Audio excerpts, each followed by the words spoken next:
because confidence in leadership doesn't come from always being right. It comes from being honest, thoughtful, and willing to learn and admit mistakes in public. Hi, and welcome. My name is Juan, and I currently work as a director of engineering at owner.com. Before that, I've worked as an engineering manager as well as a software engineer at multiple high growth startups.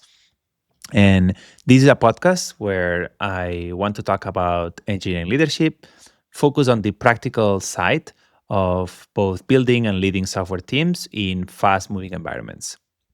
If you're here, thank you so much. My hope is really simple, and that is that you leave each episode where you have learned something useful and something that you can actually apply in your own work. And in this episode, I want to talk about something that shows up quite often in engineering leadership, and that is the pressure to have an answer, even when you don't have an answer. And while learning to say, I don't know, or I was wrong, can actually make you a stronger leader rather than a weaker one. And in order to do this effectively, I want to share a specific example. And that is the time when I transitioned from being a software engineer to an engineering manager. I was working at a company called Lattice. We were building the engagement product, and we were really early on in a brainstorming meeting. We were not trying to make decisions, we were just trying to brainstorm. And we were discussing how, once an engagement was closed, how we would share the engagement scores with the participants, specifically some type of participants, how we would display it. Again, nothing was locked in yet. We were still exploring. But somehow the team and myself put ourselves in a situation where we had to make a decision. We have to either choose option A or option B. No one had strong data. This was really early on. No one had done any research yet. And at some point, I remember the conversation paused and people were looking at me to help the team decide between option A and option B. And I made a decision. Again, not because I had the answer, not because I had any data, but because I was the manager, right? I had no idea actually what was the right approach. I had some opinions, but no research, no data. Instead of saying that, I made a decision. And the conversation moved on. And then we later realized that decision was not the right one. And that's okay. That happens all the time. But what I want to highlight here is less about we made decisions and we're wrong. It's more that it was really hard for me at the time to admit that I didn't have enough information to make that decision. But also, it was really hard for me to then go back and tell the team, hey, we made this decision, or I made this decision and I was wrong. And looking back, this was actually a really good opportunity for me to build trust with my team, to say, I don't know yet, and let the team sit with that statement. And that's what I want to talk about today. I want to talk about being able to say, I don't know, and being able to say, I was wrong. Because saying those things, specifically for people that move into management, can sound like you're lowering your standards or that you're showing as a person that is unsure of themselves. But that's actually not the point. And this is not what this is about. This is about building trust, making better decisions, and creating teams and environments where people can bring their critical thinking, challenge each other, and move together. And I believe one of the reasons this shows up in engineering leadership is that as software engineers, we're expected to have answers.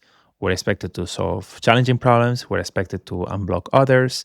And as we move into leadership, those expectations don't disappear. In fact, they might get stronger because then you get into situations where both your team as well as people that rely on your team want confidence, clarity, and direction from you. So you can start feeling like saying, I don't know, or I was wrong is a failure of the role.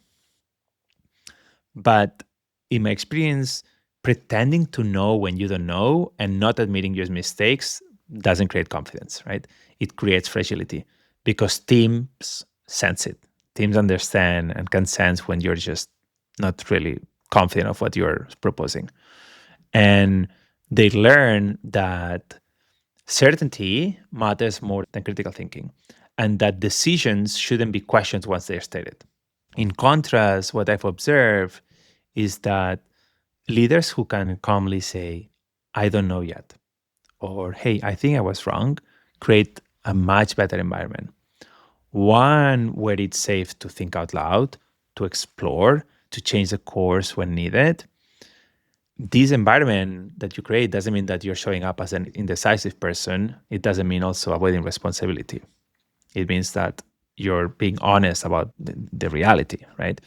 And the reason why I'm mentioning this is because in fast-moving environments, the ability to learn quickly matters more than being right the first time, right? Saying I don't know creates a space to learn sooner, and saying I was wrong lets the team adjust faster.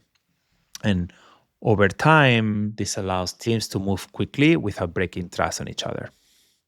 Hopefully, all this makes sense. And here's one small thing that I invite you to try.